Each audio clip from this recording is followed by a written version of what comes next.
Começa agora o podcast do Algo Mais. Olá amigos, bem-vindo a mais um podcast. Hoje nós vamos falar de algo que é muito importante nos dias atuais, esses tempos de crise, tempos difíceis. E para isso eu estou aqui com um grande amigo, né? Tenho a honra de ter mais um grande amigo aqui comigo no podcast. Grande consultor, para mim, não é porque ele está aqui do meu lado, mas um dos caras que mais sabe traduzir a linguagem financeira para as organizações. O nome dele é Marcelo Bavelloni. Grande Bavella, e aí, tudo bem? Tudo bem, Fred. Um grande prazer estar aqui contigo, matar a saudade e poder falar de um assunto bastante interessante como esse. Bom, bacana, Bavella.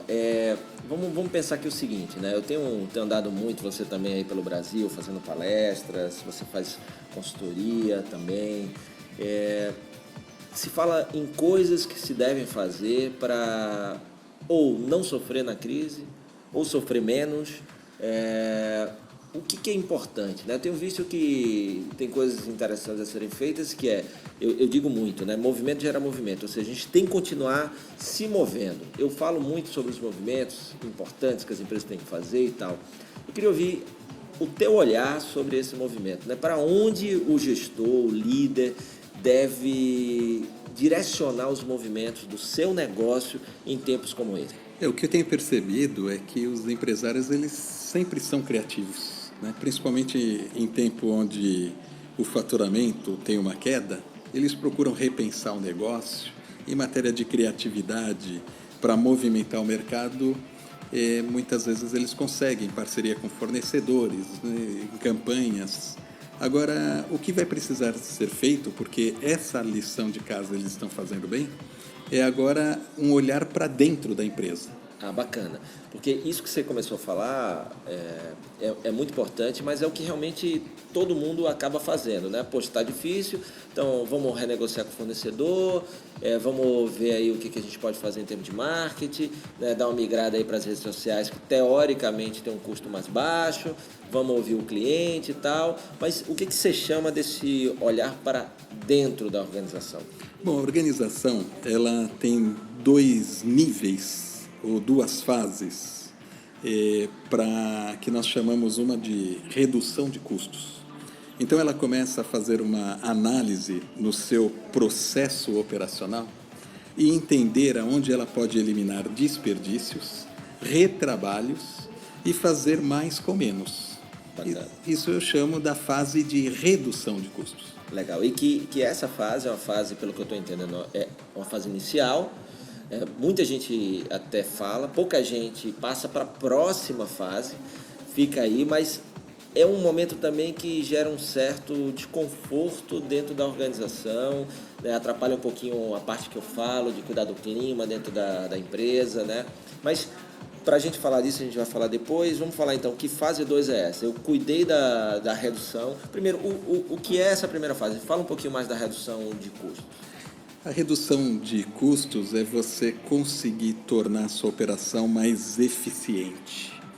Então, para isso você não consegue fazer sozinho, você precisa trazer a sua equipe, né, para abraçar essa causa.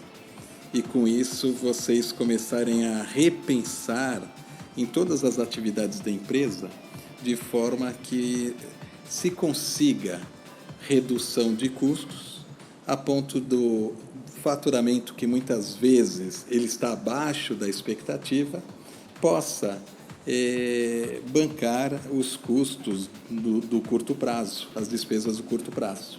O que eu tenho percebido é que quando você consegue ter uma conversa franca e transparente com os funcionários e eles percebem que isso não significa que a empresa está passando por uma situação ruim, mas que isso vai ser algo permanente, ou seja, é uma cultura de resultados que as empresas precisarão passar a introduzir na empresa, porque o mercado estará mais competitivo, vender vai ficar mais difícil.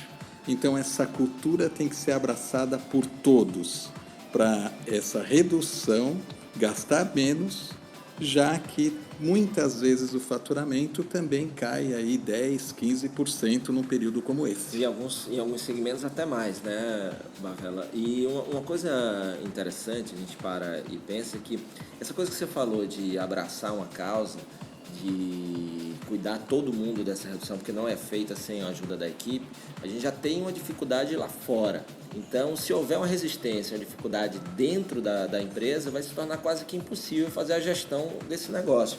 E aí, uma das ferramentas mais importantes do líder num momento como esse, para iniciar um processo de redução, para trazer a equipe para próximo, para abraçar essa causa, é a comunicação. Né? Então, liderança, mais do que nunca, é comunicação, e comunicação é liderança. Então, transparência, honestidade, clareza do momento, né, onde estamos, onde queremos chegar, exatamente isso. Olha, redução de custos faz parte de uma gestão eficiente, faz parte de uma empresa que quer crescer, que precisa crescer, não só sobreviver em tempos de crise, e não pensar que toda vez que se fala em redução de custo é porque é crise, é porque o negócio vai quebrar, né? Então a gente precisa quebrar, mudar esse olhar sobre um processo de controle mais próximo do que é realmente necessário gastar. Isso mesmo, perfeito. E aí a gente vai para a parte 2, que é o que você disse que é o desafio. É uma parte onde a maioria das empresas não gostaria de passar para a fase 2, mas quando nós estamos falando de uma economia recessiva, onde ela, além de ser recessiva, passa a ser prolongada, a gente passa a ter uma grande questão. Nem sempre a redução de custos ela é o suficiente.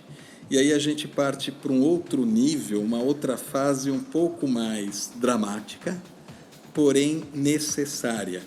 E visitando as empresas, eu já percebi que muitas delas já estão migrando para essa segunda fase, que é não mais redução de custos, e sim corte de custos. Essa fase 2, não necessariamente você precisa chegar lá. Se as ações desenvolvidas para a redução de custos forem suficientes para manter a empresa operando num nível de margem, de resultados aceitável, você pode parar ali, não é isso? Então eu posso, por exemplo, ter um exemplo bem simples.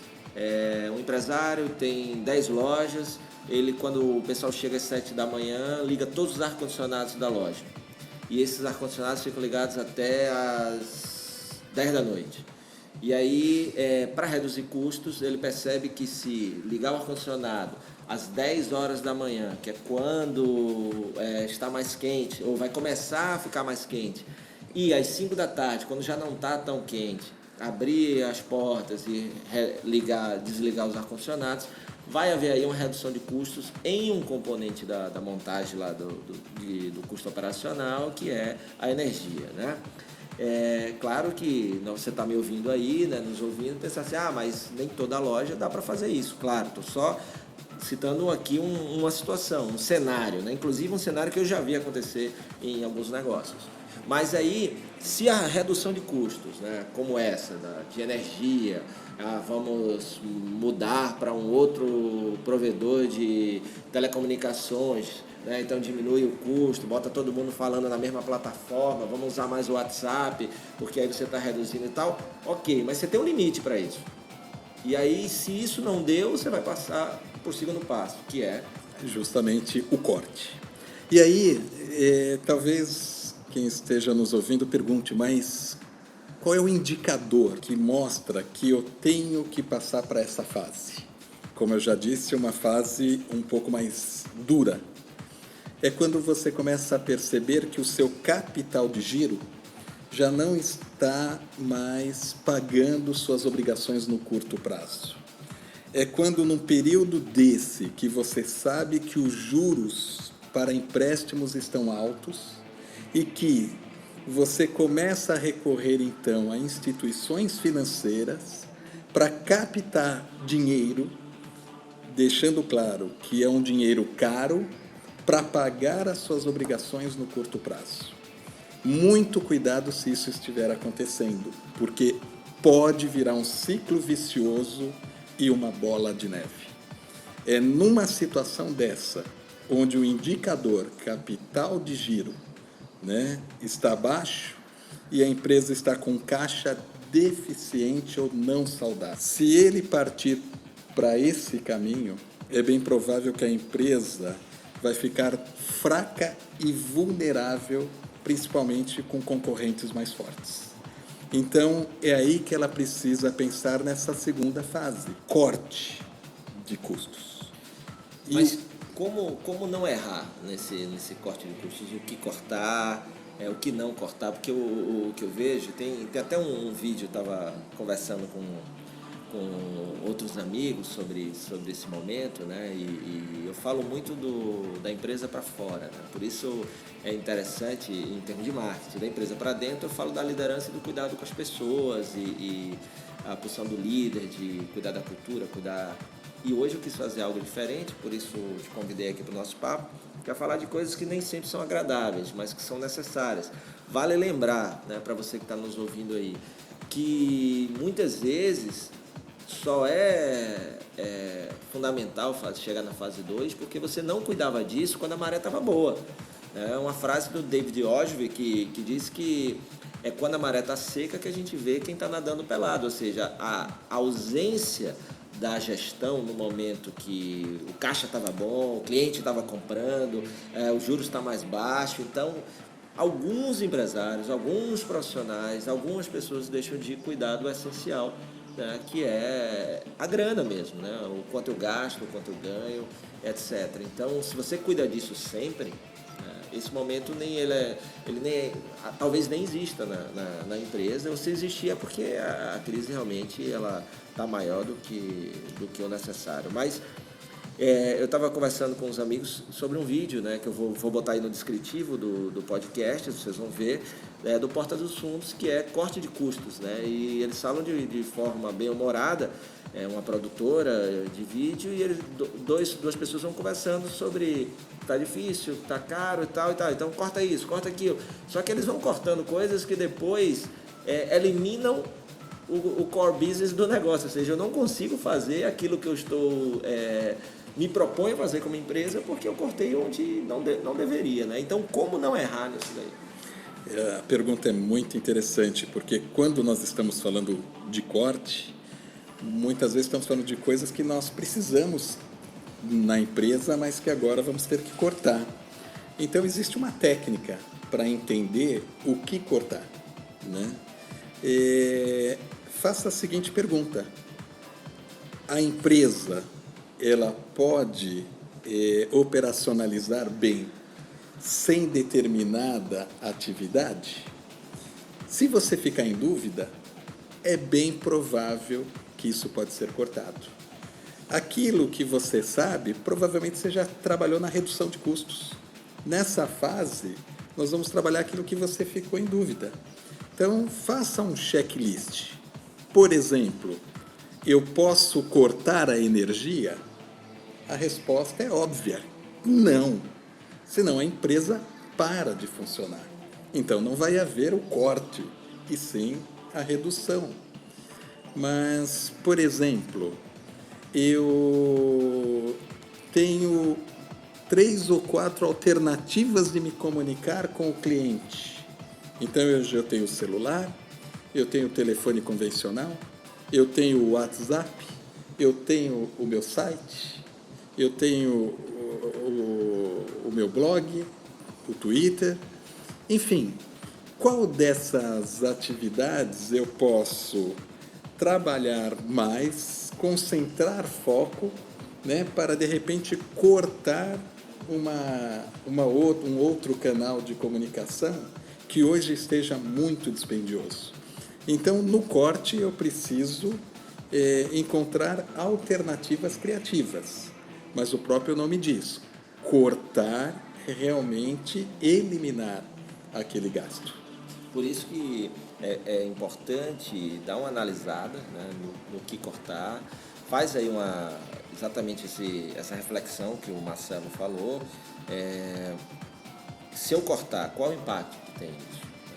Faz uma listinha coloca do maior impacto para o menor impacto na operação, na qualidade do teu serviço, a entrega do teu serviço, do teu produto para o cliente, e analisa aquilo que tem o menor impacto na qualidade e o maior impacto na redução de custos, né? Eu acho que essa então eu tenho que ter o menor impacto na minha operação, ou seja, afetar o mínimo possível a minha qualidade, a minha produtividade, a minha rentabilidade, e do outro lado, afetar o máximo possível na redução das despesas, na redução dos custos. É isso? É isso mesmo. E realmente é trazer essa responsabilidade para você, né? Você, como gestor, não pode ficar de braço cruzado esperando que algo aconteça na economia, né? É importante que você não deixe as suas dívidas virar uma bola de neve para começar a tomar esse tipo de atitude. Tem que ser feito imediatamente e rápido, justamente para que você consiga manter uma empresa saudável, né? E suportar aí esse período de baixas vendas. Muito legal, muito interessante esse olhar para dentro, né? Lembrando-se que o que Marcelo trouxe para a gente hoje são movimentos na direção do controle, da gestão financeira, de custos do negócio, né? Porém, é importante você lembrar que deve continuar olhando para fora. Qualidade do atendimento ao cliente, produtos, entrega dos serviços, vendas e principalmente período do começo, prospecção de clientes, né? O cliente tem que te enxergar em todos os lugares, claro, uma prospecção não desesperada, uma prospecção não agressiva, mas usando inbound marketing, usando marketing de conteúdo, marketing educacional, todas essas vertentes do marketing que são propícias para momentos como esse. Teoricamente, como falei, com custos menores, então vê aí Facebook lançando ferramentas novas como o Facebook Live, você tem a propaganda no Facebook, o Facebook Marketing crescendo, tem o Google AdWords, então tem muita forma aí de você continuar investindo no marketing, na divulgação, na promoção do seu negócio, enquanto olha para dentro para cuidar de custos, etc. Porque quando a gente pensa em corte, pensa logo em corte de pessoal, né, Marcelo? Isso. Mas nem sempre é corte de pessoal. Tanto que eu fiz questão de nem citar como exemplo aqui, porque esse é o mais fácil, né? Então, Mais fácil do ponto de vista de que é o que todo mundo olha, mas do ponto de vista humano é o mais difícil, né? Exatamente. E não precisa muita criatividade para você olhar e falar, vou mandar embora 1 ou 2 funcionários. Isso talvez perca a eficiência da empresa e não seja tão interessante. Por que não pegar essas pessoas para ajudar, né, numa sinergia a entender aonde cortar? E o corte representa o quê? Você deixar de pagar 10% de uma despesa é 10% que impacta diretamente no seu lucro, né? É direto. Então, procure usar as pessoas para analisar onde se deve cortar. E o bom de você falar o gestor, o líder, o empresário, e até você que é funcionário, que é colaborador na empresa, de provocar esse movimento, né? Porque eu tenho dito muito e percebido que muitas vezes em tempos difíceis, onde a gente é acuado, onde a gente é pressionado, eu vejo muita gente muito mais falando da crise, reclamando da crise, do que tentando agir, né? Você tem uma postura de buscar solução. Então, o que você fala poxa, ao invés de pensar logo no corte de gente, que é um corte, como eu já falei, para mim o mais difícil, né? Aquelas pessoas que estão ali com você na hora da bonança, e aí você, no momento de dificuldade, você tem que se desfazer de algumas pessoas. Mas antes de chegar a esse ponto, que para mim deveria ser o último, é trazer a galera, dizer, olha, a situação é essa, é a comunicação que eu falei antes, precisamos fazer isso, fazer mais reuniões curtas para buscar alternativas, para pedir para cada um, com o seu olhar no seu setor, traga sugestões para ver o que pode melhorar. A partir dessas sugestões, faz um mapa, como eu falei, maior impacto na redução de custos, nas despesas, na rentabilidade, no lucro, e menor impacto na queda de qualidade, na queda de da eficiência e da produtividade do seu negócio. Então, a partir daí, você toma uma decisão racional. Se mesmo assim ainda precisa chegar no fator gente, é muito importante, primeiro, ser muito humano nessa hora, né? Se tem que demitir com dignidade. Se puder, inclusive, achar se o cara não está sendo mandado embora por nenhum motivo, né, grave e tal, é simplesmente o corte do custo, ver se pode ajudá-lo a encontrar trabalho em outro lugar, né? Isso é muito importante. Como também pensar, você gestor, quem demitir. Porque você pode no corte fazer o corte no lugar errado, no setor errado e das pessoas erradas. Então, se vai, tem que acertar, porque se a decisão é difícil, ela se torna pior ainda se você tomar as medidas erradas. Então, perfis generalistas hoje levam vantagem em relação aos especialistas, porque se você vai reduzir pessoas, você precisa de gente que faça mais coisas. E pessoas que estão com aquilo que eu falo, né? Tem energia boa, são alcalinas, né? São estimulantes, porque precisa que a energia esteja boa para não baixar a cabeça e deixar a crise entrar com tudo na empresa e contaminar, e aí é que não tem redução e não tem corte de custo que resolva, né, Marcelo? Isso mesmo. Pô, muito interessante, eu espero que vocês tenham gostado do nosso papo de hoje. Dá uma quebradinha aí no perfil do conteúdo de podcasts que eu vinha falando, mas nas palestras que eu tenho feito aí pelo Brasil e as pessoas têm me perguntado muito sobre isso. Então, aproveitando aqui o meu parceiro, meu sócio, meu grande amigo, de quem eu sou muito fã, o Marcelo Bavelloni, para trocar essa ideia. Então, o Marcelo sabe muito mesmo sobre isso, e de uma maneira, como vocês perceberam, muito didática, ele consegue transmitir e ajudar empresas aí a passarem por esse momento, de cabeça erguida e bem, né? Não só sobreviver, mas continuar ganhando dinheiro. Então, Bavella, obrigado. Eu que agradeço aí a oportunidade, foi um grande prazer. É um prazer todo meu. As informações, como eu falei, vão estar aí no descritivo do podcast, que você pode ouvir ou no iTunes, né, se você está ouvindo no iTunes, que é um outro canal, também no soundcloud.com/FredAlecrim. Beleza? Valeu, moçada. Lembra, movimento gera movimento, é movimento para dentro, movimento para fora, mas o negócio é não parar para a gente vencer essa crise aí, apesar, né, dessa questão política que está nos assolando, tá bom? Então, vamos que vamos e até o próximo episódio. Valeu! Você acabou de ouvir o podcast do Algo Mais.